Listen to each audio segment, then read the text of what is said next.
Bonjour ou bonsoir, tout dépend à quelle heure vous écoutez ce podcast de l'Odigimédia. Notre internaute invité, Rachid Boufous, partage son avis et ses réflexions dans un article qu'il a intitulé « Lettre ouverte au ministre de la Culture ». Alors écoutons-le dans ce podcast. L'auteur commence son article ainsi. Monsieur le ministre, vendredi 2 juin 2023, se tiendra la 28e édition du Salon du Livre, et pour sa seconde édition à Rabat, capitale du Royaume. Un grand jour et une belle fête, qui durera jusqu'au 11 juin, autour du livre, dans toutes ses composantes, littéraires, scientifiques et éducatives. Des milliers de gens venant de partout, se dirigeront chaque jour, vers cette grande rencontre qui met en liaison les écrivains et leurs lecteurs et lectrices, d'âges divers. À l'heure du numérique, le livre en papier, à l'ancienne, résiste toujours, malgré les assauts technologiques du numérique et du virtuel. Et c'est en soi, une vraie prouesse. Le Salon du Livre est certes mieux organisé depuis qu'il se tient à Rabat, plus achalandé et les rencontres y sont très intéressantes. L'envers du décor, reste l'état actuel du livre et des écrivains au Maroc. Nous appartenons à un pays où les gens lisent très peu. À peine 3000 ouvrages toutes spécialités confondues, les meilleures années et où l'on considère un best-seller, à partir de 500 exemplaires vendus. L'auteur poursuit son article ainsi. Le Maroc est un très vaste pays de 740 000 km², mais où il n'existe pourtant que 609 bibliothèques pour 12 200 places assises, et dont seulement 80 bibliothèques sont réellement opérationnelles. À titre d'information, si toutefois vous l'ignorez, dans la ville de Casablanca, le nombre de librairies professionnelles est passé de 65 en 1987 à 15 en 2016. À Casablanca toujours, il n'existe que 10 bibliothèques publiques dont 3 étrangères, la saoudienne et l'Institut français, ainsi que 237 librairies, dont 150 font aussi office de papeterie. À côté de cela, il existe 15 000 cafés à Casablanca. En termes de soutien aux industries culturelles, et cela vous devez le savoir, 34% du budget total est dédié aux subventions de pièces de théâtre. Le reste revient à la musique pour 20%, le livre et l'édition pour 18%, les associations culturelles, festivals et manifestations pour 15% et 13% pour les arts graphiques. En milieu urbain, un ménage composé en moyenne de 5,4 personnes dépense 167 dirhams par an pour la culture. En milieu rural, ce chiffre ne dépasse pas 160 dirhams. Par conséquent, un citoyen marocain dépense 32,11 dirhams en moyenne par an. Pour la culture, cela résulte de l'absence d'une politique culturelle au vrai sens du terme. Le livre, même s'il résiste à ce désert parsemé de quelques oasis culturelles, reste marginal dans une société qui appartient pourtant à une religion où le premier commandement à son prophète fut Iqra, lis. Cela nous interpelle tous autant que nous sommes, citoyens, politiciens décideurs, acteurs associatifs et jeunesse. L'auteur ajoute ainsi.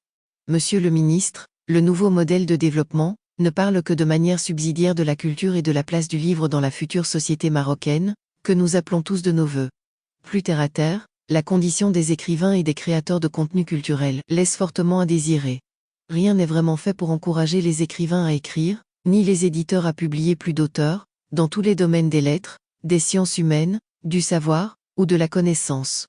Quant aux droits d'auteur, clé de voûte pour le développement d'un marché du livre efficient et vertueux, leur réglementation n'est pas aboutie. Beaucoup d'écrivains ne sont jamais payés pour leurs droits d'auteur, par certains éditeurs qui ont pignon sur rue. Les écrivains marocains manquent aussi de soutien étatique. La subvention du livre va dans l'escarcelle de l'éditeur, alors qu'elle doit aboutir en priorité dans celle de l'auteur. L'avance sur recette est quelque chose qui n'est toujours pas inscrite dans les us et coutumes des maisons d'édition locales. Les écrivains ne savent même pas combien de livres ils ont vendus par an, les éditeurs et les distributeurs n'étant pas contraints par la loi, ils ne se sentent pas obligés de communiquer ces chiffres aux auteurs et autrices. Il n'existe à ce jour aucun organisme étatique ou indépendant de recensement de livres édités ou réellement vendus. La distribution du livre reste quant à elle chaotique et irrégulière, ce qui ne permet pas aux lecteurs de trouver les ouvrages recherchés dans leur ville, à travers le pays de manière régulière et suffisante. Quant à la rémunération des écrivains après la vente de leurs ouvrages, elle demeure, elle-même, souvent aléatoire et tributaire de gestion comptable archaïque et dépassée. Mais au-delà de cela, le véritable frein à la production, autant qu'à la diffusion du livre, demeure son le prix élevé et hors de portée de la plupart des Marocains. L'auteur adresse son parole ainsi. Monsieur le ministre, organiser un salon annuel du livre est une initiative louable en soi, quoique éphémère dans le temps. Le succès grandissant du salon ne se dément pas, et d'année en année de nouveaux lecteurs viennent au livre, par curiosité mais aussi par passion pour la lecture. Promouvoir durablement le livre et le diffuser massivement dans les écoles, à l'université, dans la ville et édifier des temples de la culture qui ne soient pas des bâtisses vides et sans vie, restent de véritables objectifs à atteindre, mais qui semblent encore lointains. Pourtant, et pour être pragmatique, c'est en créant des bibliothèques de quartier et des lieux de lecture et d'échange d'idées partout, avec le concours des écrivains, de la société civile et du corps enseignant, que vous contribuerez sans aucun doute à faire émerger une dynamique culturelle durable dans le temps, pour le bien de tous les Marocains. L'auteur ajoute ainsi. Monsieur le ministre, la vraie richesse des nations réside dans ce qu'elles possèdent et dans ce qu'elles transmettent comme savoir et connaissance. Et le meilleur véhicule de cette richesse est sans conteste le livre, qu'il soit physique ou virtuel. Toutefois, le livre ne saurait exister sans écrivain ni lecteur. L'un et l'autre sont indissociables dans l'émergence, le développement et la transmission de la civilisation humaine. Notre civilisation marocaine est doublement millénaire et elle s'est transmise, de siècle en siècle, grâce aux livres, à ses écrivains et à ses lecteurs. L'auteur conclut son article ainsi. Monsieur le ministre, les créateurs de contenu culturel et les écrivains marocains en particulier, exercent leur art par amour des lettres et des sciences auxquelles ils ne cessent de sacrifier leur temps et leur âge. Car malgré les contraintes énumérées précédemment, les auteurs et autrices, remarquables dans leur résilience, continuent inlassablement leur noble tâche culturelle, contre vent et marée, afin de transmettre ce qu'ils savent, éprouvent ou créent. Ayant dit tout cela, et ne pensant pas une seconde que les choses évolueront dans le bon sens, pour ce qui est de l'univers du livre, à moyen ou à même à court terme, je vous prie d'agréer, monsieur le ministre, l'expression de ma sincère amertume, Rédigé par Rachid Boufous et lu par l'intelligence artificielle de l'Odigimédia. Merci d'avoir écouté ce podcast de l'Odigimédia, ce bouquet de supports numériques, portail, magazine mensuel connecté, web radio et web TV. N'oubliez pas de télécharger notre application l'Odigimobile sur Play Store et de vous abonner à notre chaîne YouTube l'Odigi TV.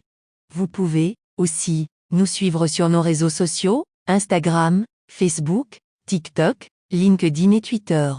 Ou encore, vous inscrire sur notre newsletter quotidienne à partir du portail lodigi.ma. Alors, on se dit au prochain podcast de nos internautes invités. Et à très bientôt, si et seulement si vous le voulez bien.